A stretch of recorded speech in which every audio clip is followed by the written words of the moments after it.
चार अनुयोगों में विभाजित है, चारों ही अनुयोग उपादेय हैं। कब किसका अध्ययन करना चाहिए, किससे क्या लाभ होता है, ये यहाँ बताया गया था कि प्रथमानुयोग यानी जो चरित्र ग्रंथ है, पुराण ग्रंथ है, उनके पढ़ने से नियम से आँखों में पानी आता है, कषाय मंद होती है, हृदय कोमल होता है, हृदय सफ़ेद होता है, हृदय मने धर्म धारण करने के योग्य बनता है, फाउंडेशन तैयार होता है, नींव मजबूत होती है, बोधि और समाधि की प्राप्ति होती है चरण चरित्र ग्रंथों की, पुराण ग्रंथों की पढ़ने से। इसलिए उसे ऐसा नहीं समझना चाहिए कि ये तो प्रारंभिक लोग पढ़ते हैं, अज्ञानी लोग पढ़ते हैं, मिथ्या दृष्टि लोग पढ़ते हैं, ये तो केवल कोरा कथा कहानियों का अखाड़ा है, ऐसा नहीं समझना चाहिए। ये आगम की विरुद्ध सोच है। जो भावी तीर्थंकर के रूप में भी घोषित है, जो भगवान की भी परीक्षा करने वाले आचार्य हैं, वे समंत भद्र महाराज कह रहे हैं कि बोधि और समाधि की प्राप्ति होती है, फिर अपनी तरफ से उसी कथा कहानी का अखाड़ा बोलें, ये जिनवाणी की अभिनय है। ये आचार्यों के द्वारा लिखे ग्रंथों का अपमान, अवहेलना, अवर्णवाद है, इससे बचना चाहिए। और इस अनुयोग का अच्छी तरह से पंचम काल में वैसे ही जीव जो हैं तीव्र कषाई हैं, वक्र प्रणामी हैं, कठोर हृदय वाले हैं, काले हृदय वाले हैं, महाप्रमादी हैं, आलसी, आप लोगों की बात नहीं कर रहे। इन सब के लिए विशेष रूप से प्रथमानुयोग पढ़ने योग्य है। और प्रथमानुयोग के पढ़ने से प्रशम गुण की प्राप्ति होती है, जो सम्यक दर्शन का पहला अंग है, पहला गुण है। कषायों की मंदता होती है। कषायों की मंदता हुए बिना कोई धार्मिक क्रिया करने का मन होता नहीं, कोई धार्मिक अनुष्ठान करने का मन होता नहीं। वस्तुतः देखा जाए, धर्म में मन नहीं लगना ही तीव्र कषाय की पहचान है। धर्म में मन नहीं लगना, आत्मकल्याण की इच्छा नहीं होना, आत्मकल्याण के लिए सावधान सजग नहीं होना ही तीव्र कषाय की पहचान है। दीर्घ संसारी होने की पहचान है, मिथ्या दृष्टि होने की पहचान है। इनको अभी अनंत भाव धारण करना है, अभी अनंत संसार में भटकना है, बहुत दुख उठाना है, इसलिए इनको धर्म अच्छा नहीं लग रहा है, इसलिए इनको देखना सुनने का भाव नहीं हो रहा है। लोग, जैनेतर लोग भी सत्संगति का बहुत महत्व बताते हैं, महत्व समझते हैं, वे अपने हिसाब से बेचारे सत्संगति करते हैं। अब वो जो भी हो, लेकिन सत्संगति बहुत अच्छी चीज़ है, इतना तो वो जानते हैं।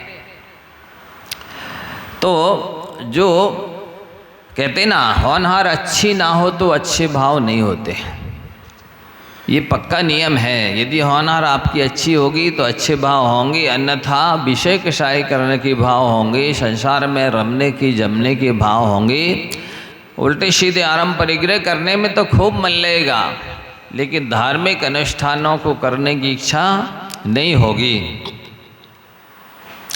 करणानुयोग के पढ़ने से सम्यक दर्शन का दूसरा जो सम्वेक गुण है, सम्वेक मतलब क्या होता है? संसार से भय होना। अब बताइए, आप जैन धर्म कितना सरल है, इसके लिए आप ये नहीं कह सकते हैं कि पंचम काल है, कि दुखमा काल है, कि होंडा सर्पणी काल है, कि हम गृहस्थ हैं, कि हम स्त्री हैं, कि हम पुरुष हैं, कि हम बच्चे हैं, कि हम बीमार हैं, कि हमारे इच्छा सब नहीं है। अब बताइए, इसके लिए किस चीज़ की आवश्यकता है कि आप संसार से डरते रहें? नरक में जाने से डरें, कर्मबंध से डरें, संसार बढ़ ना जाए, सब खोटे कर्मों का बंध ना हो जाए, इस चीज़ से आप डरते रहें, इसके लिए किस चीज़ की आवश्यकता बताइए? हैं? मन से ही तो डरना है, मन से ही तो सजग होना है, सावधान होना है, भयभीत होना है, कर्मबंध से डरना है। संवेग नाम का गुण है, और ये अभीक्षण संवेग भावना तीर्थंकर प्रकृति के बंध का कारण है। बताइए, तीर्थंकर प्रकृति का बंध करना कितना सरल है, तीर्थंकर बनना कितना सरल है, लेकिन भी कठोर काम तो करते जिनसे तीतर बन जाते हैं, सरल काम नहीं करते जिनसे तीर्थंकर बन जाते हैं। क्या करें, तीतर बनने की तैयारी करते हैं वे, बड़ा कठोर परिश्रम करके, समय लगा के, श्रम करके, बुद्धि लगा के, ले से जिससे तीर्थंकर बनना होता, इतना सरल। अब और क्या चाहते हो बताओ? अवीक्षण संवेग, अवीक्षण ज्ञानोपयोग, इतना सरल है। निरंतर आप अपने उपयोग को ज्ञान में बनाइए, धर्म में बनाइए, देवशास्त्र में रंग के रखिए, पंच परमेष्टि में अपने आप मन को लगा के रखिए, बस इतना ही तो करना है। अवीक्षण ज्ञानोपयोग, अवीक्षण संवेग, और डरते रहिए, गलत काम से डरते रहिए, अन्याय अनीति से डरते रहिए, अशुभ कर्मों के बंध से डरते रहिए, दुर्गति में जाने से डरते रहिए। बस भय होना चाहिए कि नहीं नहीं हमसे कोई गलत काम ना हो जाए। ये तीर्थंकर प्रकृति के बंध का कर्म, बहुत सरल है जरा, लेकिन अज्ञानियों को कठिन लगता है। नहीं नहीं ये हमारे बस की बात नहीं है। वो कठिन काम कर रहे हैं खुद, जिससे संसार बढ़ना है, जिससे दुर्गति में जाना है, जिससे दुखी मिलना है, असंतुष्टि मिलना है, तृष्णा बढ़ना है, बेचैनी होनी है, आकुल व्याकुल होना है, और अंत में सब छूट जाना है, यहीं छोड़ के चले जाना है। जिस चीज़ को जोड़ रहे हैं उसके निमित्त से कम पाप बन रहे हैं, उस पाप को भोगने के लिए दुर्गति में जाना है। ऐसा है अज्ञानियों की दशा। और वो असल में समस्या ये है कि वो अपने आप को सबसे बड़ा ज्ञानी समझते हैं। ये भ्रम और बड़ा है। यदि ये भी पता चल जाए कि मुझको कुछ नहीं आता है तो बहुत आसानी रहेगी आत्मकल्याण करने में। कठिनाई तो इसलिए है कि वो अपने आप को समझदार समझते हैं, बुद्धिमान समझते हैं, जेंटलमैन समझते हैं, पढ़ा लिखा समझते हैं, अच्छा आदमी मानते हैं अपने आप को। यही तो सबसे बड़ा भ्रम है। तो आचार्यों का कहना क्या है? अन्य दीयम आत्मीयम अपि दोषम प्रपश्यतः कह समा खलु मुक्तोयम युक्ता कायेन चेदपि। चतुर्चूड़ामणि एक बहुत अच्छा ग्रंथ है, जीवन दर्शमी का चरित्र है। उसमें आचार्य क्या लिखते हैं? जैसे संसारी प्राणियों को दूसरों के दोष दिखते हैं, वैसे यदि स्वयं के दोष दिखने लग जाएं तो वो भले अभी विषय कसाय से सहित है, असंयमी है, शरीर से सहित है, फिर भी युक्ता कायेन चेदपि मुक्ता, शरीर से सहित होने भी पर भी वो मुक्त के समान है। कितनी बड़ी उपमा दे रहे हैं। अभी कुछ हुआ नहीं है, केवल उसने अपने कमियों को जान लिया है, पहचान लिया है, स्वीकार कर लिया है, अपने दोषों को, अवगुणों को समझ लिया है कि मेरे अंदर कितनी कमियां हैं, मेरे अंदर क्या होना चाहिए और क्या नहीं होना चाहिए, ये जान लिया है। तो अभी इसी दशा में उसको मुक्त के समान कह रहे हैं। लेकिन वो अज्ञानी जानने मानने को ही तैयार नहीं है, समझने तैयार नहीं है। ये सबसे बड़ी गलती है, कमी है। तो कितना सरल है धर्म। पापों से भयभीत होना है, जिससे डरना चाहिए उससे डरता नहीं है, जिससे नहीं डरना चाहिए उससे डरता है।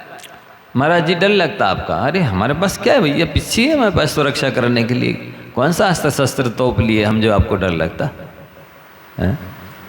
नहीं, थोड़ी सी झिझक लगती है। अरे झिझक तो पापों से लगनी चाहिए, पापों से डरना चाहिए। शास्त्रों की ऐसी आज्ञा है, पाप मरातिर धर्मो बंधुर जीवस्य चेति निश्चिन्मन संयम यदि जानीते स्त्रियों ज्ञाता धर्ममवती। पाप हमारा शत्रु है, धर्म हमारा बंधु है, ऐसा जानते हुए और कुछ भी जानता है तो वो श्रेष्ठ ज्ञाता है। सो पाप को तो शत्रु समझ नहीं रहे, जान नहीं रहे, मान नहीं रहे, स्वीकार नहीं कर रहे, डर नहीं रहे, दूर नहीं हो रहे, और देव शास्त्र से दूर रहते हैं। नहीं, हम तो अपने हिसाब से करते हैं। अरे आपके हिसाब से करने से थोड़ी कल्याण होना है। आपके हिसाब से करने से कल्याण होता तो अभी तक कभी का हो गया होता। कल्याण तो जिनवाणी के अनुसार करने से होना है, गुरुओं के अनुसार करने से होता है। लेकिन वो नहीं, हम तो अपने हिसाब से करते हैं। वो हमसे जितना बनता है करते। अरे आपसे कितना बनता है हमें नहीं मालूम कितना बनता है। आप इतनी बड़ी गृहस्थी बसाए हुए हैं, इतना लोग व्यवहार चला रहा हो, बेटा बेटी पैदा कर रहा हो, इतना बनता है। ये इतने बड़े बड़े काम बन रहे हैं। धर्म के मामले में कहते हैं हमसे जितना बनता उतना तो हम करते हैं। अरे आपसे तो बहुत कुछ बनता है। शक्ति को छुपाए हुए हो, बुद्धि का उपयोग नहीं कर रहे और कह रहे जितना बनता हम करते हैं। जितना आप तो इससे कई गुना ज़्यादा कर सकते हो, हैं? लेकिन वो बुद्धि अपनी लगाने नहीं चाहता है। और ना हम कुछ जानते नहीं, पर गुरुजन कहते तो मानते नहीं है। ऊपर से तानते, अब कैसे कल्याण हो गया। तो जो अहिंसा परमो धर्मा, दया परम धर्म है, उसकी प्राप्ति चरणानी योग के ग्रंथों को पढ़ने से होनी है। जब तक आप धर्म को आचरण में नहीं लाएंगे, दया तो पलने वाली है ही नहीं, जीवों की रक्षा तो आपके द्वारा होने वाली है ही नहीं। और जब तक हृदय दया से लबालब भरेगा नहीं, आत्मा दया से भरनी जाएगी, पूर्ण नहीं हो जाएगी, तब तक तो ना धर्म की शुरुआत होना है, ना धर्म का अंत होना है, ना मोक्ष मिलना है, ना सुख मिलना है, ना शाता वेदनी बननी है, कुछ भी नहीं होना। चरणानी योग के ग्रंथों को पढ़ना नहीं, ये तो क्रियाकांड है। अरे क्रियाकांड का मतलब क्या? ये कृति छेदने धातु से बना है। यह कर्माणि कृंतति इति कृति कर्म है। कृति कर्म माने उसका हिंदी में बुंदेलखंडी भाषा में क्रियाकांड कहते हैं। संस्कृत भाषा में शास्त्रीय शब्द साहित्यिक शब्द है कृति कर्म। कृति कर्म माने आवश्यक कार्य, अवश्यम कर्तुम योग्यम आवश्यकम। जो अवश्य ही करने योग्य होते हैं उन्हें आवश्यक कहते हैं, उन्हीं को क्रियाकांड कहते हैं। तुम बेकार समझ रहे हो, अनावश्यक को आवश्यक समझ रहे हो, आवश्यक को अनावश्यक समझ रहे हो। यही तो भ्रम है, यही तो मिथ्या ज्ञान है, यही तो विपरीत ज्ञान है, यही तो उल्टा ज्ञान है, यही तो रॉन्ग नॉलेज। लेकिन वो समझने तैयार नहीं। तो चरणानी योग के ग्रंथ जितने क्रिया प्रधान ग्रंथों को पढ़ेंगे, जितनी क्रिया जीवन में लाएंगे, उन्होंने कहा है वही आज यह आचारवान सा पंडिता, जो आचरण वाला है वही पंडित है। आचरण में जितना आएगा उतना ही आपके साथ जाएगा। आप बताइए, जैसे आपके पास जेब में हजारों लाखों रुपए हैं, लेकिन उस जेब में होने वाली रुपयों से क्या होने जाने वाला है जब तक जेब के बाहर न ला के उसको काम में न लाए, लेन देन में काम में ना ले, तब तक उन रुपयों से क्या होने वाला है। तो जैसे जेब के पैसों से कुछ भी नहीं होता है, उसी तरह से आपके जानने मात्र से कुछ नहीं होने वाला है। जब तक उसको आश्रम में नहीं लाओगे तब तक आलस दूर होने वाला है नहीं। जब तक आश्रम में नहीं लाओगे सच्चे मायने में सम्य दर्शन होने वाला है नहीं, मिथ्या दर्शन जाने वाला है नहीं। जब तक आश्रम में नहीं लाओगे अवरति जाने वाली है नहीं। जब तक आश्रम में नहीं लाओगे प्रमाद जाने वाला, आलस जाने दूर होने वाला है नहीं। जब तक आश्रम में नहीं लाओगे तब तक ये योग मन वचन काय पवित्र विशुद्ध एकाग्र होने वाले हैं नहीं। ये पांचों प्रत्यय ही तो कर्मबंध के कारण हैं, ये दूर हटने वाले हैं नहीं। आप जिस चीज़ से डर रहे हैं, नहीं हम नियम संयम नहीं लेंगे, बंधन में नहीं बंधना चाहते, हम करते तो हैं लेकिन बिना नियम के करेंगे। नियम संयम से नहीं बंधोगे तो कर्मों के बंध से कैसे बचोगे। अभी तो आप बंधन से बचना चाहते हैं, लेकिन जो कर्मबंध हो रहा है उससे तो अनंत काल बंधन में रहोगे। कर्मों के 4 गति 84 लाख योनियों के दुख उठाओगे, शरीरों के बंधन में रहोगे। जिससे आप डर रहे हो वही होने वाला है। इसलिए आचरण प्रधान ग्रंथों को पढ़ना चाहिए, उससे आचार विचार की शुद्धि होती है, अतिचार विचार अनाचार से बचना होता है। योग और उपयोग दोनों शुद्ध होते हैं आचरण से। मन वचन काय को जब आपके भले ये निश्चय से नहीं है, व्यवहार से मन आपका है, वचन आपका है, काय आपका है, लेकिन जब तक आप इस शरीर के अंदर रह रहे हैं तब तक वो आपके हैं। क्यों है, कैसे माने हम, जब नहीं है तो निश्चय से नहीं। इनके माध्यम से जो कर्मबंध हो रहा है उसका फल आत्मा को भोगना पड़ेगा, इसलिए ये आपके हैं। यदि इनके माध्यम से कर्मबंध हो रहा था वो आप आत्मा को नहीं भोगना पड़ता तो हम मान लेते कि हाँ सर्वथा नहीं है, ये मन वचन काय तो अभी छूट जाएंगे, शरीर छूटेगा, दूसरी गति में आत्मा जाएगी, तो ये मन वचन काय साथ में थोड़ी जाने वाले हैं। ये आपको समझना है। इसलिए व्यवहार में भी जानने मानने समझने जैसा है।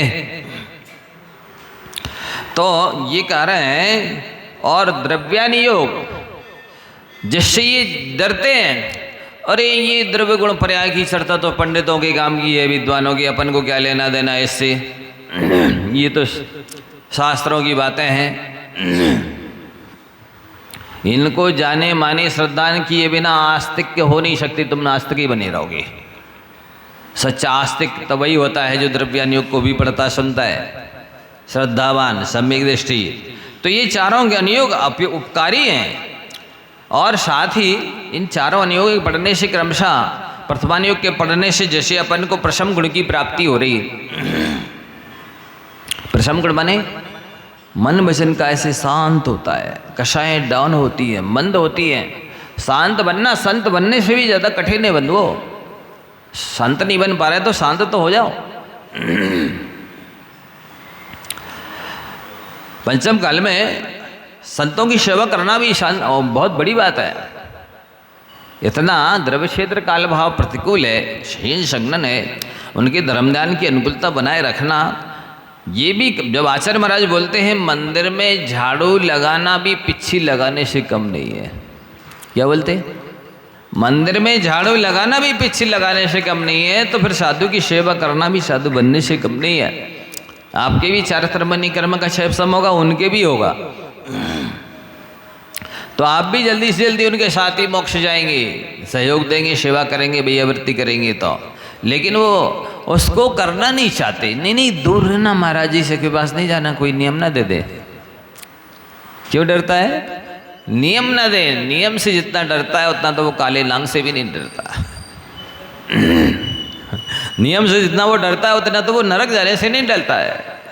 नियम से जितना डरता है उतना तो वो अग्नि से नहीं डरता। नियम से जितना डरता उतना तो वो जहर से भी नहीं डरता। यही उसके दीर्घ संसारी होने की पहचान है, यही उसकी मिथ्या दृष्टि होने की पहचान है, यही मोड़ की पहचान है।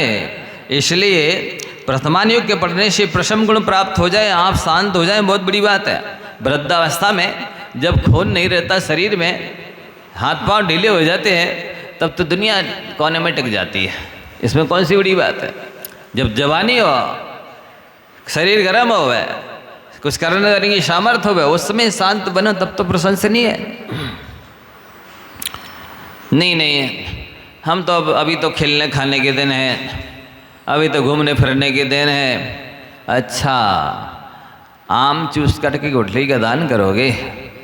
वृद्धावस्था में थोड़ा बहुत धर्म करने का मतलब क्या है? आम चूस लेना और गुठली का दान कर देना। बहुत बड़ी दानी बन रहे हो गुठली का दान करके, हैं? नहीं, जब शक्ति है उस शक्ति को संयम के पालन में लगाना, ये बुद्धिमानी है। शक्ति को तो भोगों में लगा दिया, अब जैसे तैसे कर रहे हैं, थोड़ा अभी ये जितना बनता सो कर दे। अरे जिस समय बनता था उस समय क्यों नहीं कर रहे थे? तो कर्णानुयोग के पढ़ने से सम्यक गुण की प्राप्ति होती है। संसार से डर जाना ये बहुत बड़ी उपलब्धि हो जाना है। ये जो विषय कषाय में लगे हैं लोग, आरंभ परिग्रह में लगे हैं, इनको संसार का डर नहीं है, नरक में जाने का डर नहीं है, कर्मबंध का डर नहीं है। इसलिए इतना सिर्फ तन्मय है, इतनी मैंने आसक्ति के साथ लगे हुए हैं। कहते वक्त नहीं है, धर्म कार्य के लिए कम वक्त है, संसार के कामों के लिए बिल्कुल पूरी तरह से जुटे हुए हैं। तो ये उनका अज्ञान है।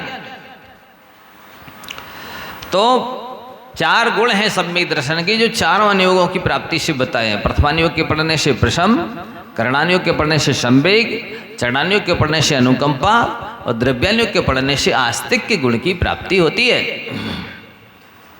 साथ ही मन शंकाशील हो तो द्रव्यानुयोग पढ़ने से शंकाएं मिट जाती हैं। जीवन में आलस प्रमाद हो तो चरणानुयोग का पालन करने से आलस चला जाता है। और यदि कषाय तीव्र हो तो प्रथमानुयोग के पढ़ने से कषाय डाउन हो जाती है। और मन जड़ हो गया हो, चल नहीं रहा हो, मोबाइल से काम करने लगे ना, तब मन नहीं काम नहीं करता। कौन करता काम? मोबाइल काम करता है। तो इसलिए मन को यदि आपको क्रियाशील बनाना है, चिंतनशील बनाना है, सक्रिय बनाना है, तो आप कर्णानुयोग पढ़िए। उसमें माथा लगाना पड़ता है। वैसे पंचम काल के जीवों की कषाय तेज होने से सबसे पहले प्रथमानुयोग ही पढ़ना चाहिए। पहले कषाय तो मंद होवे, योग्य तो बने, लायक तो बने।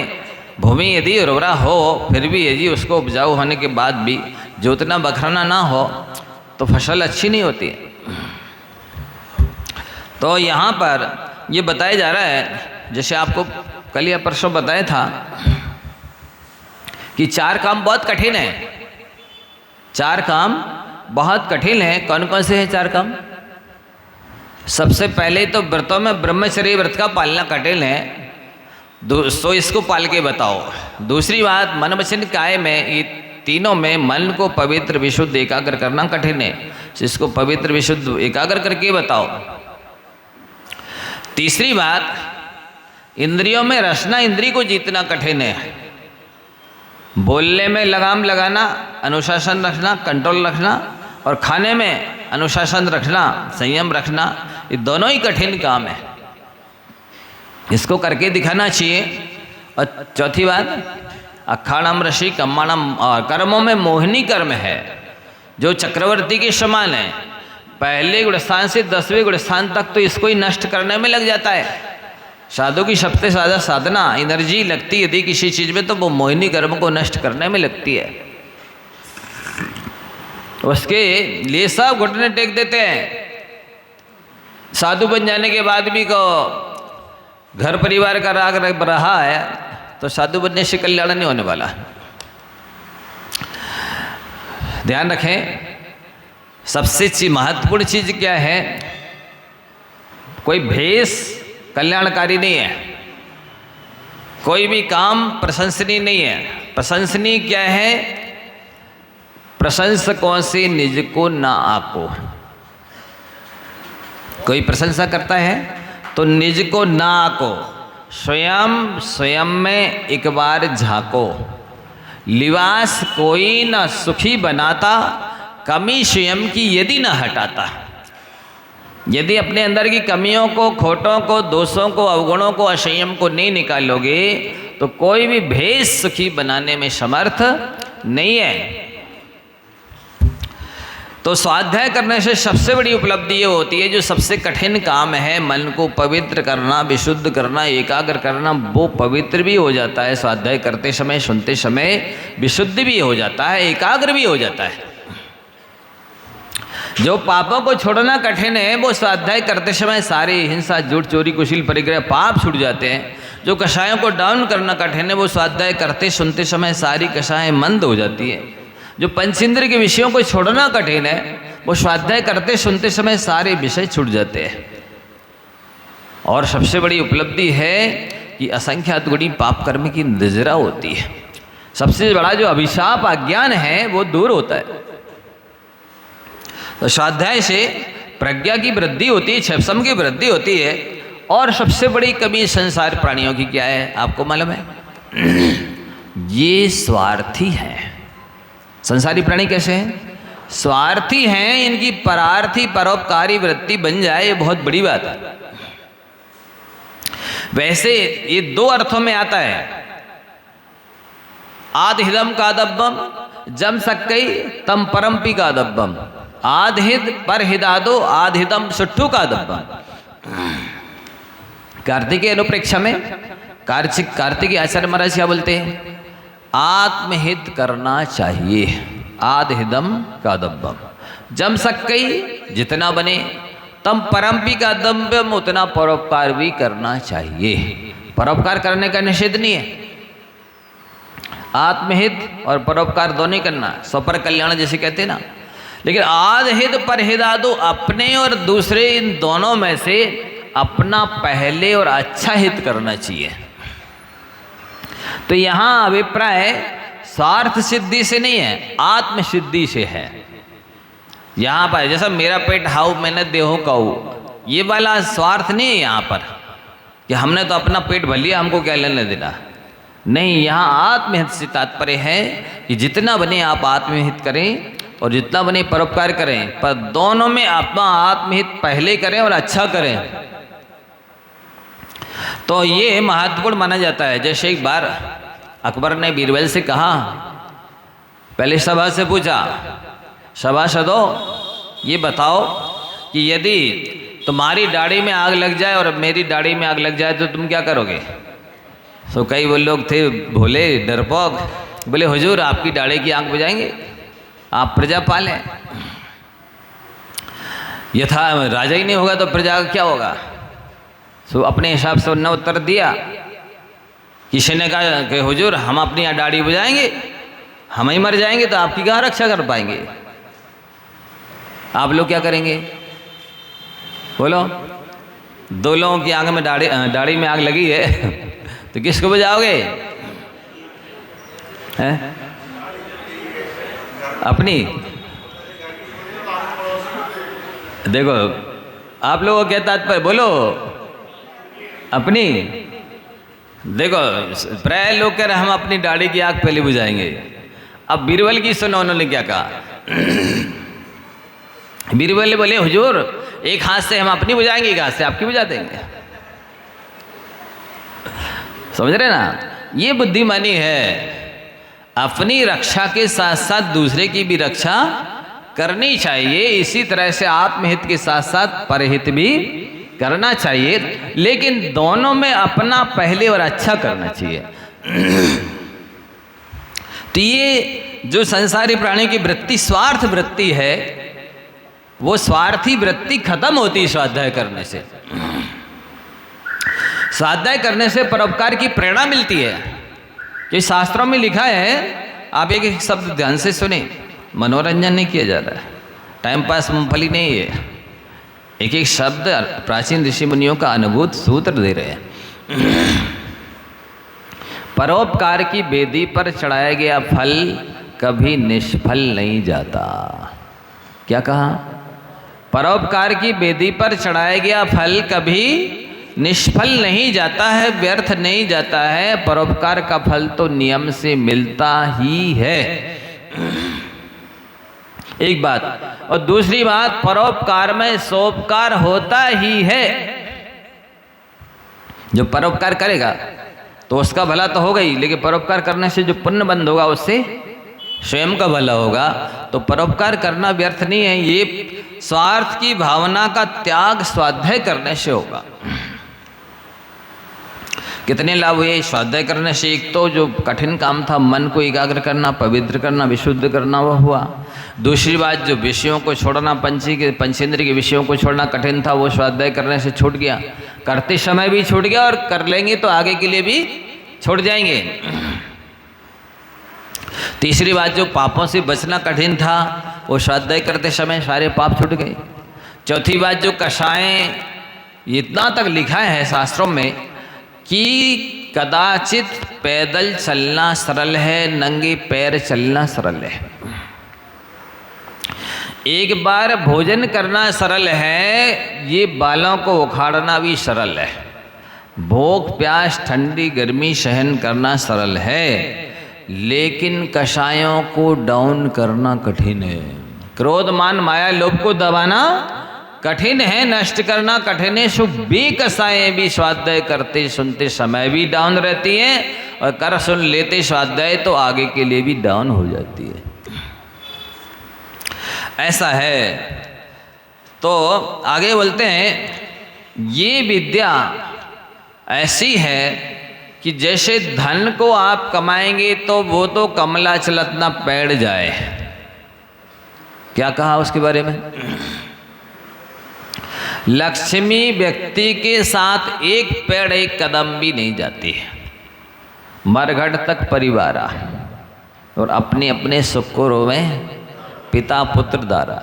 लेकिन ये विद्या ऐसी है कि आपको इस लोक में भी साथ रहेगी, पग पग पल पल साथ देगी, और जब तक मोक्ष नहीं होगा तब तक काम में आएगी। इसलिए सच्ची निधि, सच्ची संपत्ति है तो यही है, यही संचय करने लायक है, संकलन करने लायक है, जोड़ने लायक है, बटोरने लायक है। मानव जीवन के प्रत्येक समय इसका अर्जन करते रहो, शिक्षा ग्रहण करते रहो। देखो शिक्षा के साधन अनेक हैं। ये सबसे पहली तो ये सारी जो जगत है, ये दुनिया है, ये खुली किताब है। इससे भी आप शिक्षा लेते रहें, प्रेरणा लेते रहें, अनुभव लेते रहें। आप किसी स्त्री से भी गुण ग्रहण कर सकते हैं। चतुराई प्राप्त करने के साधन में एक चतुर स्त्री भी बताई गई है। यदि स्त्री चतुर है तो उससे भी कुछ सीख सकते हैं। दूसरा पुरुष है, किसी दूसरे पुरुष से भी आप शिक्षा ले सकते हैं, उससे भी ले सकते हैं, और उसके द्वारा किए गए कार्य की हानि लाभ को देखकर भी उससे शिक्षा और प्रेरणा ले सकते हैं। तीसरा, किसी बच्चे से भी शिक्षा ली जा सकती है। बालादपि सुभाषितम ग्राह्यम, ये नीतिकारों ने कहा है कि बच्चा भी हो यदि शिक्षापूर्ण बात कहता है तो आपको मान लेनी चाहिए। जैसे कि कीचड़ में से सोना को उठा लेते हैं, ऐसे ही गुण तो कहीं भी मिल जाए ले लेना चाहिए। वो दूसरे लोग भी कहते हैं, जात ना पूछो साधु की पूछ लीजिए ज्ञान, मोल करो तलवार का पड़ी रहन दो म्यान। तो यहाँ से जो लिया गया है वो अपन को लेना है कि क्या कह रहे हैं कि बालादपि सुभाषितम ग्राह्यम। देखो, तब तक आप गुणवान नहीं बन सकते जब तक कि बिल्कुल सरल ना बन जाए। गढ़छुल्लक गणेश विवाद बड़े जी के महाराज के बारे में आता है, आप लोगों को पहले सुना है, प्रसंग में फिर से बताता हूँ। वे 7 प्रतिमा जब तक थी तब तक अच्छा बढ़िया सुगंधित तेल लगाते थे, हीरा की अंगूठी पहनते थे और खान पान भी उनका अच्छा था। सो एक दिन प्रवचन करने बैठे थे कि अचानक देखा, अरे अंगूठी का हीरा तो गोल है। अब दृष्टि चली गई तो आकुलता हो गई कि अब समय पूरा करें, प्रवचन करें और तुरंत खोजे कहाँ गिर गया। और जब कोई वैसी विशेष आकुलता हो जाती है ना, तो वो समझ में तो आ जाती है कि आज किस मने कुछ गड़बड़ है, कि मन अच्छे से नहीं लग रहा है, क्या हो गया। फिर भी जैसे तैसे मान लो पौन घंटे या 1 घंटे प्रवचन होता था तो आधा घंटे करके बंद कर दिया। और जैसे जिनवाणी स्तुति की उतने में एक बालक वो हीरा ले आया। बाबा जी आपका हीरा। दे तो दिया, लेकिन बोलता क्या है, बाबा जी आप त्यागी जी हैं, आपको ये हीरा की अंगूठी पहनना शोभा नहीं देता। अच्छा बेटा, ले आज से त्याग। इतना सरल होना चाहिए कि यदि बच्चे ने भी कहा है कि तुम सप्तम प्रतिभाधारी हो, त्यागी के वेश में हो, तो तुमको ये हीरा की अंगूठी शोभा नहीं देती, कह दिया है और सही है, तो ठीक, आज से त्याग।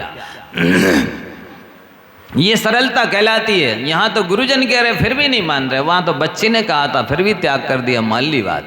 इतनी सरलता, सोचने जैसी बात है ना। उसने ये भी कहा, बाबा जी आप व्रती हैं, त्यागी हैं, सप्तम प्रतिभाधारी ब्रह्मचारी हैं, आपको सुगंधित तेल लगाना शोभा नहीं देता। बोलते आज से त्याग। बेटा तुम तो मेरे गुरु है, तुमने मुझे शिक्षा दे दी, जो शिक्षा मैं शास्त्र पढ़ के नहीं ले पाया था वो शिक्षा तुमने दे दी है, बहुत अच्छा, धन्यवाद। देखो, ये महान बनने का तरीका है, गुणवान बनने का तरीका है कि यदि कोई कमी बताता है तो उसकी बात भी मान लो और धन्यवाद भी दो। एक बार पंडित बनारसी दास जी, वो माने परिस्थिति कमजोर होने की वजह से विद्वान तो थे, पर राजसभा में प्रवचन करने जाते थे। प्रवचन के बाद एक बार शाम को लौट रहे थे, अंधेरा हो गया था, तो रास्ते में वहीं किनारे पे लघुसंग करने बैठ गए। तो जो वॉचमैन था, नाइट ड्यूटी वाला, उसने एक थप्पड़ मार दिया। ये लघुसंग करने का स्थान है रास्ते में।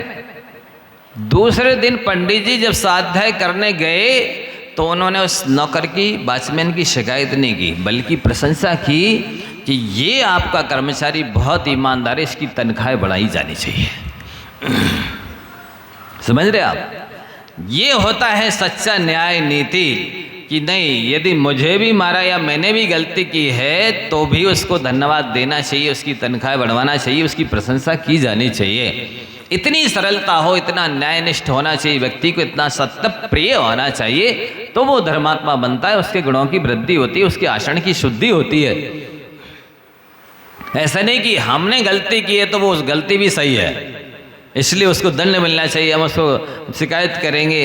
और ऐसा नहीं होना चाहिए, तुमने एक विद्वान का अपमान किया है, इसको हटाया जाना चाहिए। ऐसे नौकर को रखते हो आप, जो तुम्हारी राजसभा में प्रवचन करने आया उसके साथ भी ऐसा व्यवहार करता है, नहीं, ये अन्याय है या नीति है। गलती यदि की है तो गलती किसी की भी हो, वो निकलनी चाहिए, उसे सजा मिलनी चाहिए, और वो जिसने निकलवाई है उसको धन्यवाद मिलना चाहिए। अभी दोपहर में बहुत उस पर वाणी के ऊपर प्रवचन चल रहा है, 1 महीने से लगभग, उसमें आया कि धन्यवाद ऐसा जादुई शब्द है, ऐसा करिश्माई शब्द है कि जो बिगड़े काम बना देता है, अधूरे काम पूरे कर देता है। धन्यवाद दिया है तो वो व्यक्ति दोबारा भी आपकी सेवा के लिए, सहयोग के लिए तैयार रहेगा। इसलिए आप लोग ये शब्द सीख जाइए। प्रसंग मिलने पर आपको भी बताएंगे वाणी का क्या करिश्मा है। सोचिए, आप इन लोग को पूछिए जो सुन रहे हैं, 1 महीने हो गया है वाणी के ऊपर प्रवचन चलते हुए, ओनली शुभा पन्नेशा शुभा पापस से 1 सूत्र के ऊपर 1 महीना हो गया है। आप सुनिए, फिर बताएंगे समय पाकर आपको कि वाणी का करिश्मा। लेकिन आज इतना तो अवश्य सुन लीजिए आप लोग और सुधार कीजिए, करेक्शन कीजिए कि आप अपने शब्दों के साथ में धन्यवाद शब्द जोड़िए।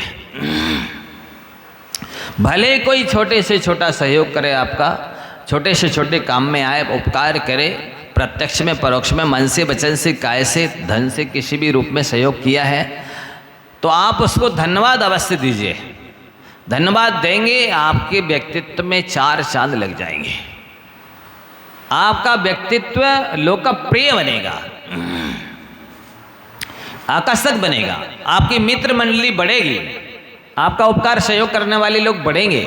दूसरी बात, आप अपनी भाषा में श्री जी और आप शब्द का प्रयोग करना शुरू कर दीजिए। किसी से भी आप करके बोलेंगे तो वो भी बदले में आपसे आप ही बोलेगा। और या बोले क्यों रे कहाँ जा रहा है, तो वो भी यही कहे तू कहाँ जा रहा है। भाई नदी के इस तरफ खड़े होकर के आप जैसी ध्वनि निकालेंगे, टकरा करके प्रतिध्वनि वैसी तो आएगी।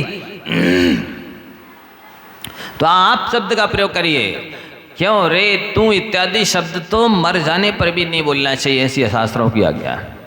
लोग नहीं समझते, ये जो गंवार होते हैं, माने कहना चाहिए अस्पृश्य लोग होते हैं, बिना पढ़े लिखे लोग होते हैं, असंयमी लोग होते हैं, असभ्य लोग होते हैं, उनकी भाषा है क्यों रे, ये रे, तू रे, ये शब्द बहुत घटिया माने जाता है।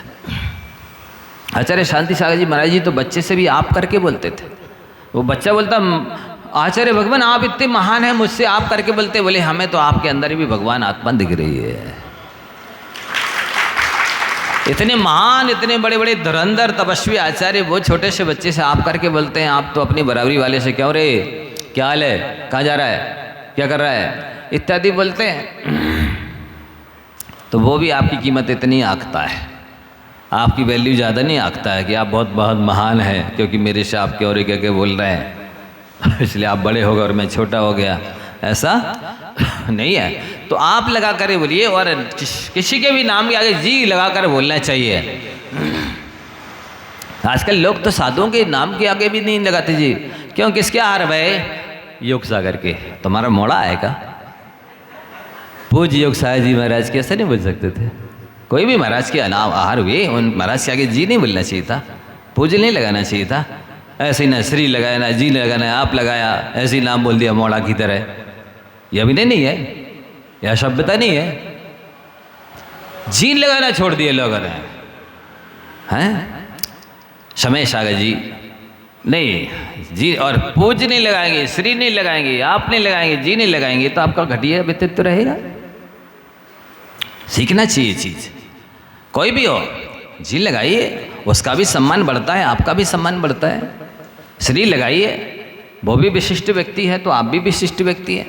नहीं लगा रहे तो दोनों ही का व्यक्तित्व घटिया है, दोनों की मले के नती फजीती है। पर गंवारूपन छोड़ना भी कठिन काम होता है ना, आप लोगों की बात नहीं कर रहे। लेकिन है ऐसा, इस पंचम काल में भाषा की दरिद्रता है लोगों के पास। धन तो बड़ा है, ध्यान से सुनना, धन तो बड़ा है लेकिन भाषा की दरिद्रता आज भी नहीं गई है। लोगों के स्टैंडर्ड तो बड़ा है पर आचरणहीन हुआ है, कैरेक्टर लूज हो गए, ये बहुत बड़ी कमी है। जब इसको ध्यान रखना चाहिए। क्या कह रहे हैं आचार्य परमेश जी, वित्तम ही नष्टम किंचित न नष्टम, स्वास्थ्यम ही नष्टम किंचित विनष्टम, व्रतम ही नष्टम सर्वम भ्रष्टम, तस्मात् से व्रतम परिरक्षणीयम। ये संस्कृत में है, इंग्लिश में है। Wealth is last, nothing is last, health is last, something is last, character is last, everything is last. धन गया है तो कुछ नहीं गया, इसका मतलब क्या हुआ, धन है आपके पास तो कुछ नहीं है, यही हुआ ना अर्थ। जब वो कह रहा है धन गया तो कुछ नहीं गया, इसका मतलब धन है तो कुछ नहीं है आपके पास। स्वास्थ्य गया तो कुछ गया है, इसका मतलब है स्वास्थ्य ठीक है तो सब कुछ है आपके पास। स्वास्थ्य गया तो कुछ गया, और स्वास्थ्य ठीक है तो इसका मतलब कुछ है आपके पास। और character is last, everything is last. चरित्र चला गया तो सब कुछ चला गया, इसका मतलब चारित्र है तो सब कुछ है आपके पास। तो हम आप जो कहते हैं ना बुंदेलखंडी में, अपनी इज्जत अपने हाथ में। तो आपकी इज्जत आपके हाथ में कैसे रहेगी? जब आपकी वाणी संयमित होगी, आचार विचार लिमिटेड होंगे, संयमित होंगे, अनुशासित होंगे, तभी तो आपकी इज्जत आपके हाथ में रहेगी। क्या सम्मान की भीख मांगने से मिलता है? ए हमारा सम्मान करो, ये हमारे लिए जी लगा करके बोलो, श्री लगा करके बोलो, आप करके बोला करो, बोलेगा ऐसे में कोई? आचरण अच्छा होगा तो अपने आप लोग बोलने लग जाएंगे, मांगना नहीं पड़ेगा, बोलना नहीं पड़ेगा। और आचरण अच्छा नहीं होगा तो बोलोगे भी, मांगो भी तो भी नहीं मिलने वाला है बंधु। इसलिए यहाँ पर स्वाध्याय करने से ये सारी चीज़ें आती हैं। साथ ही श्लोक तो सुधरेगा ही, आप स्वाध्याय सुनेंगे, स्वाध्याय करेंगे और परलोक भी नियम से सुधरेगा। शास्त्रों में आया है कि सम्यक ज्ञान जिसके अंदर है वो निकट भव होता है। जो जिसको कुछ नहीं आता धर्म के नाम पर, और तो छोड़ो, लोकाचार पता नहीं है कि क्या है, जैनाचार क्या है ये नहीं पता, कुलाचार क्या है ये भी नहीं पता, वो निकट भव होंगे? आप भी बताइए। कुलाचार मालूम है ना क्या है? रात्रि में भोजन नहीं करना, पानी छने पानी का बना भोजन करना, छला पानी पीना, प्रतिदिन दर्शन पूजन करना, ये आपका कुलाचार है। यही नहीं पता है। बाकी तो ना 24 तीर्थंकर मालूम है, ना चिन्ह मालूम है, ना 9 देवता तक नहीं पता। जी महाराज मालूम है? नहीं मालूम। बताओ जिन धर्म किसे कहते हैं? अरहंत सिद्धाचार्य बद्ध साधु, छठवां देवता है जिन धर्म, किसे कहते हैं? यही तो 9 देवता पता नहीं है। जिनागम में तो द्वादश जिनमणि आ गई, जिन क्षेत्र में भगवान की प्रतिमा, पंचपरमिष्टि की प्रतिमा आ गई, जिन चैत्यालय में जहाँ पर पंचपरमिष्टि विराजमान हो जाते हैं वही चैत्यालय बन जाता है, यही जिनालय है। जिन धर्म क्या है? तो आपको 9 देवता नहीं मालूम, जबकि नमोकार मंत्र की महिमा बताते समय बताया गया है जिन धर्म में अहिंसा परमो धर्मा आता है, उसी में अहिंसा परमो धर्मा के लिए 10 लक्षण 16 कण रत्नत्र हैं। ये जिन धर्म है, यही नहीं पता। 9 देवता की पूजा करते ही वर्षों हो गए, 50 साल हो गए। ये स्थिति है। तो आप निकट भव होंगे, आप खुद ही अपने आप से पूछिए। तो परलोक के कार्यों की सिद्धि भी सम्यक ज्ञान के द्वारा ही होती है, और इस लोक के कार्यों की सिद्धि सम्यक ज्ञान के द्वारा होती है। आप ये अक्षय निधि अवश्य कमाइए। कौन सा? स्वाध्याय करिए, स्वाध्याय सुनिए और अपने ज्ञान को बढ़ाइए। ये गुण है, गुण ही मणियाँ हैं, गुण ही हीरे मोती जवाहरात हैं। और हीरे मोती जवाहरात की उपमा क्या थे? गुण तो हीरा मोती जवाहरात से भी अनंत गुणे कीमती है। सोचिए आप, सो गुणों की कीमत नहीं है। गुणवान बनने के लिए अवगुणों को देखता है दूसरों के, पुण्य प्राप्त करने के लिए पाप काम करता है, पाप के कार्य करता है। ऐसी तो उल्टी रीति चलता है, फिर सुखी होवे तो होवे कैसे? और अहिंसा और सत्य जो बहुत महानतम सिद्धांत है, तो उसका जीवन में पारायण कब होगा? जब स्वाध्याय करेंगे, सुनेंगे। अन्यथा तो सत्य अहिंसा प्रेम का हमसे कितना नाता है, दीवालों पर लिख देते हैं, दिवाली पर पुत जाता है। इतनी नाता रहेगा? कितना रहेगा? दीवालों पर लिख देंगे और दिवाली में पुत जाएगा। इसके बिना कल्याण होने वाला नहीं है। यही स्वाध्याय करने से आने वाली चीज है। और साथ ही क्या लिखते हैं प्राचीन ऋषि मुनि? हर चीज को चोर चुरा सकता है संसार की, लेकिन विद्या को न चोर हार्यम न भ्रातृभाज्यम न राजहार्यम न च भारकारी व्यय करते वर्धते एव नित्यम विद्या धनम सर्व धन प्रधानम। विद्या रूपी धन संसार के जितने तरह के धन हैं, चाहे 9 निधियाँ 14 रत्न क्यों ना हो, इसके अलावा जितने तरह के यश रूपी धन है और सोना चांदी, वस्त्राभूषण, जमीन जायदाद, कोठी बंगला और भी जितने तरह के धन हैं, उन सभी धनों में ये सम्यक ज्ञान, ये सम्यक ज्ञान रूपी विद्या रूपी धन प्रधान माना गया। न चोर हार्यम, चोर चुरा नहीं सकता, राजा सेल टैक्स इनकम टैक्स के रूप में ले नहीं सकता, भाई इसको हिस्से में बटा नहीं सकते, और ये जितना अर्जन करते चले जाओ उतना माथा हल्का होता है, ना कि जैसे दूसरी चीज़ें सिर पर रखते तो वजन बढ़ता जाता है। दूसरी चीज़ें सिर पर रखेंगे तो भारकारी होंगी, लेकिन विद्या को माथे में रखेंगे तो माथा हल्का होगा। ये विशेषता होती है, भारी नहीं होता। अरे हम नहीं रहने दो, हम ज़्यादा नहीं पढ़ना सुनना नहीं था, हम नहीं ढो पाएंगे, हम नहीं किसको रख पाएंगे, ऐसा है ही नहीं, न भारकारी। और सबसे विशेषता ये व्यय कहते वर्धते एवं नित्यम, आप जितना उपदेश दूसरों को दो, जितना आप बांटो, वर्धते एवं नित्यम, उतना ज़्यादा विद्या सम्यक ज्ञान बढ़ता है, और साथ ही साथ अगले जन्म में जल्दी से जल्दी केवल ज्ञान की प्राप्ति होती है। ज्ञान दान सबसे बड़ा दान माना गया है। सुनो, यदि आप आहार दान देते हैं तो एक दिन की भूख मिटती है, आहार दान से एक दिन की क्षुधा शांत होती है। औषधि दान देंगे तो जिस रोग की औषधि दी है वो रोग उतने थोड़ी देर के लिए शांत हो जाएगा, कभी नहीं होगा ऐसा वो रोग, ये कोई नियम नहीं है। ऐसा कोई भी रोग नहीं होगा, ये भी नियम नहीं है। जिस रोग की औषधि दी है वो थोड़ी देर के लिए शांत हो जाएगा, ये परमानेंट नहीं होगा। अभय दान दिया तो वो जीव उतने उस जीवन में जीता रहेगा, हमेशा जीता रहेगा, ऐसा कोई नियम नहीं है। आपने बचा दिया है, दूसरा फिर भी मार सकता है। लेकिन ज्ञान दान यदि आपने किसी को दिया है या लिया है तो इस ज्ञान दान से अनादि काल के सारे कर्म नष्ट होते हैं, अनंत काल के लिए जीव सुखी होता है। इसलिए कहा है कि ज्ञान दान सभी दानों में श्रेष्ठ माना गया है, और वो आपको लेना भी चाहिए और देना भी चाहिए, ऐसा दान है। इसलिए बंधु इसको प्रेरणा की जा रही है। जैन समाज में हमने इसकी जो है ना नस पकड़ ली है, देख ली है, वीकनेस, वीक पॉइंट कौन सा है,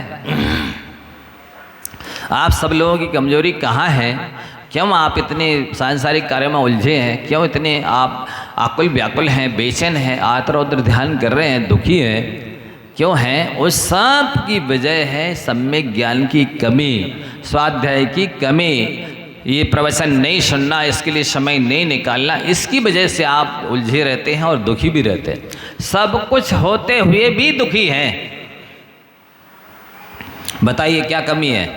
प्राय करके ऐसे लोग बहुत होंगे जिनके पास सब है, कोठी है, बंगला है, महल मकान है, जमीन जायदाद है, सोना चांदी है, वस्त्राभूषण है, फैसिलिटी है, नौकर चाकर है, खाने पीने के लिए सब है, फिर दुखी क्यों है? क्योंकि उनके पास सम्यक ज्ञान नहीं है। जो ज्ञान सुखी बनाने वाला था वो चीज़ मेन चीज़ नहीं है, इसलिए ये सुखी नहीं होंगे। चक्रवर्ती के पास तो आपसे अनंत गुना ज़्यादा वैभव था। शुभम चक्रवर्ती सप्तम नरक क्यों गया? किसकी वजह से गया? घोड़ी गाड़ी नहीं थी इसलिए चला गया नरक में, फैसिलिटी नहीं थी, घोड़ा कोठी बंगला नहीं था, नौकर चाकर नहीं थे, हैं? किस लिए नरक सप्तम नरक में चला गया? एक सब में ज्ञान नहीं था, धर्म के प्रति आस्था नहीं थी, पंच परमेष्टि के प्रति श्रद्धा भक्ति नहीं थी, सो नमोकार मंत्र लिखकर पैर से मिटा दिया, इसलिए सप्तम नरक गया। तो इससे क्या सिद्ध होता है बंधु कि वो 9 ने दिया 14 रत्न चक्रवर्ती की वैभव से भी श्रेष्ठ है ये सम्यक ज्ञान। 12 भावना पढ़ते ना, 14 राजू उतंग नव लोक पुरुष संठान, या में जीव अनादिते भ्रमत है बिन धन, है नहीं? अच्छा बिन ज्ञान नहीं, या में जीव अनादिते भ्रमत है बिन यश, या में जीव अनादिते भ्रमत है बिन बेटा बिटिया। क्या लिखा है? या में जीव अनादिते भ्रमत है बिन ज्ञान। सोचो 343 राजू प्रमाण, इतना बड़ा विशाल संसार है, लोक है, और छोर नहीं जिसका, उसमें अपन सभी ने क्यों भ्रमण किया?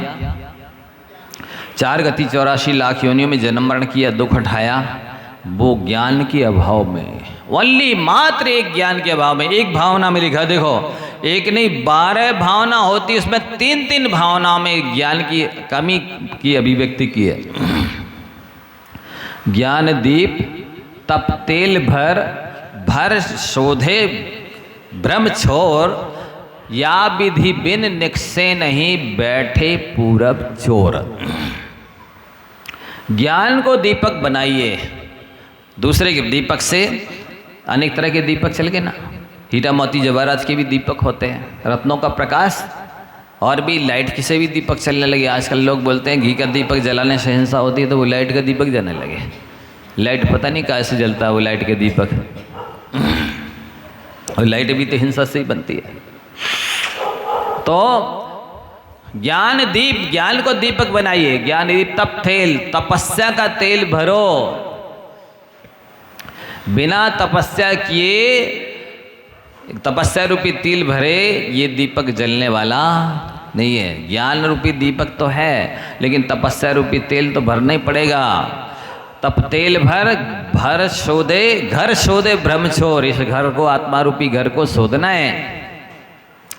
संशय नहीं हो, विपरीतता नहीं हो, अनध्यवसाय नहीं हो, ये भ्रम नहीं होना चाहिए। इसको छोड़ दो और फिर आत्मा के अन्वेषण करो, अंदर में अवलोकन करो, परिशीलन करो, आलोचना करो अपने आप की। तो या विधि बिन निक्षय नहीं बैठे पूरब चोर।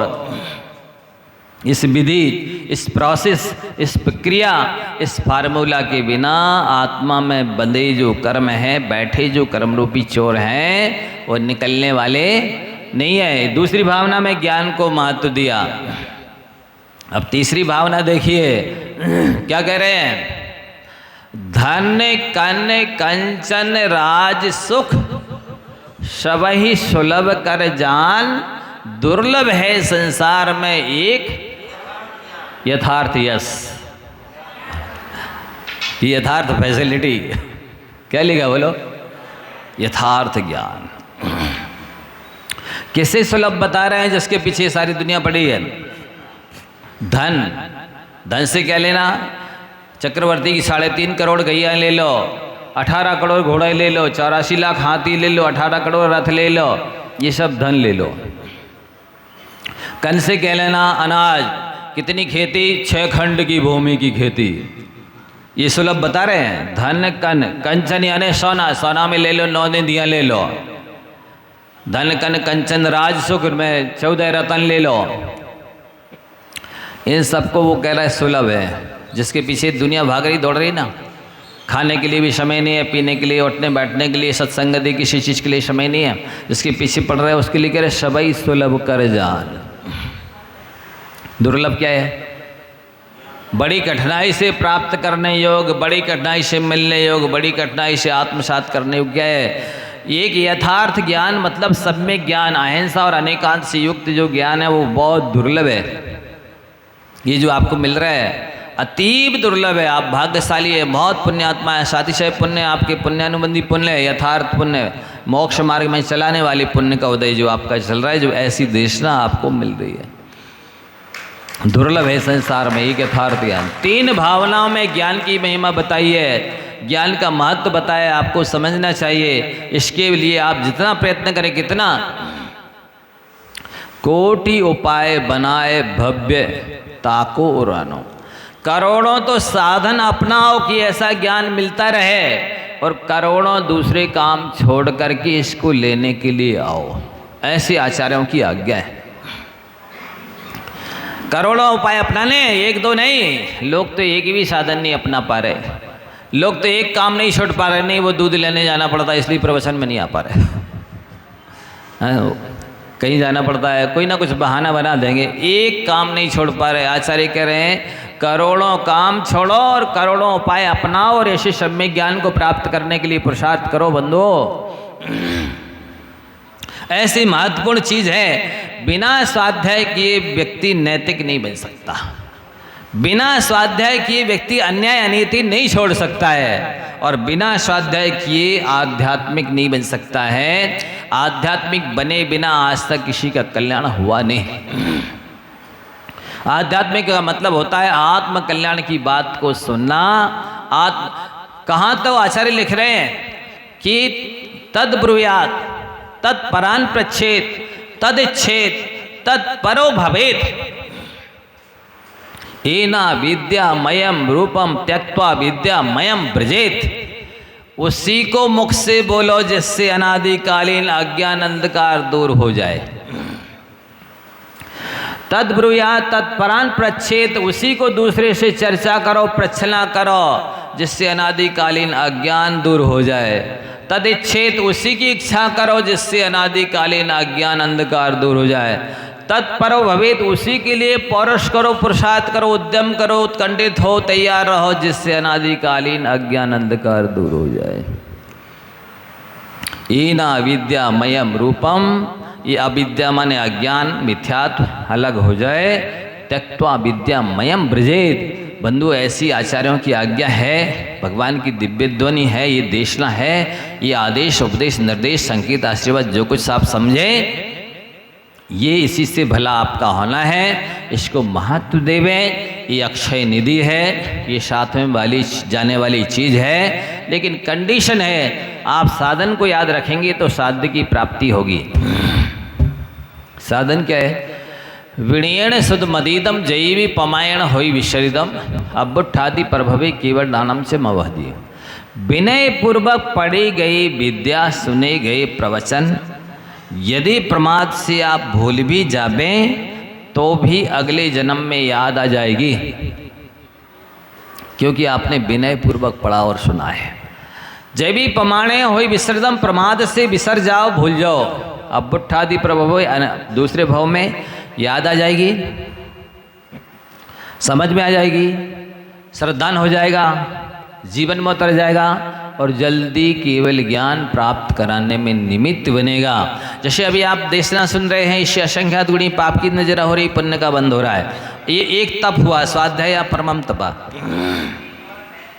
अब यदि ये हाथ और जुड़ गए, 3 लोग 3 काल की सबसे श्रेष्ठ मुद्रा है ये योग मुद्रा। इससे बड़ी कोई मुद्रा नहीं है। इससे सारे ग्रह ठीक होते हैं, सारे रोग शोक ठीक होते हैं। यदि आप विनय पूर्वक सुन रहे, हाथ जोड़कर सुन रहे, तो ये दूसरा तप हो गया। विनय भी तप है। सो अभी जैसे मान लो 1 गुनी नजरा हो रही थी, अब 1 के आगे 1 और रख दो, 2 नहीं होते 11 बन जाते हैं। 1 के आगे 1 रख देने से 11 बन जाते, मतलब आप 11 गुनी आपके पाप कर्म की नजरा होने लगी और पुण्य कर्म का बंध होने लग गया। तीसरी बात, यदि आप यहाँ पर जितनी देर बैठे मेरे सारे पापों का त्याग है, सर्व शब्द का त्याग है, चारों प्रकार के आहारों का त्याग है, तो अब उस 11 के आगे 1 और रख दीजिए, 111 गुनी नजरा चालू होगी आपकी। 111 गुना पुण्य बंध ज़्यादा होगा। ये टेक्निक तरीका सीखना चाहिए, ऐसे पुण्य बढ़ाया जाता है। तो बंधुओं, यहाँ प्रसंग अभी वर्तमान में चल रहा है। पहले नमोकार मंत्र पर चल रहा था, अब इसके बाद में दूसरा प्रसंग चल रहा है। नहीं ज्ञानेन सदृशम पवित्र में विद्यते। ज्ञान के समान पवित्र इस संसार में दूसरा कोई नहीं है। वो अपने आप में भी पवित्र है और उस ज्ञान को जो धारण करेंगे वे सब भी पवित्र हो जाएंगे। इसलिए इस पर अपनी चर्चा चल रही है। आप सभी को ये ज्ञान अर्जन करना है। आराध्य सूत्र पहला दूसरा भाग आपको दिया गया पढ़ने, जिसके पास नहीं हो वो ले जाए। पहले भाग की कुछ 2-4 दिन की लगभग 1 सप्ताह के आसपास परीक्षा होने वाली है। ग्रंथ आपको दे दिया जाएगा, प्रश्न पत्र भी घर के लिए दे दिया जाएगा। देखकर भरना है, लेकिन वही भर पाएंगे जो पहले से स्वाध्याय कर लेंगे। इसलिए आपके पास ग्रंथ ना हो तो ले जाइए, नहीं पढ़ रहे हो तो ज़्यादा समय दे करके पढ़िए। 1 सप्ताह के भीतर भीतर इसकी परीक्षा पहले भाग की होने वाली है। बहुत कुछ मिलेगा आपको यदि एक तरफ से आप पढ़ लेंगे इनको। तो परीक्षा लेने का उद्देश्य भी यही है कि परीक्षा के बहाने, परीक्षा के निमित्त से स्वाध्याय हो जाएगा और इससे आपको बहुत कुछ मिल जाएगा।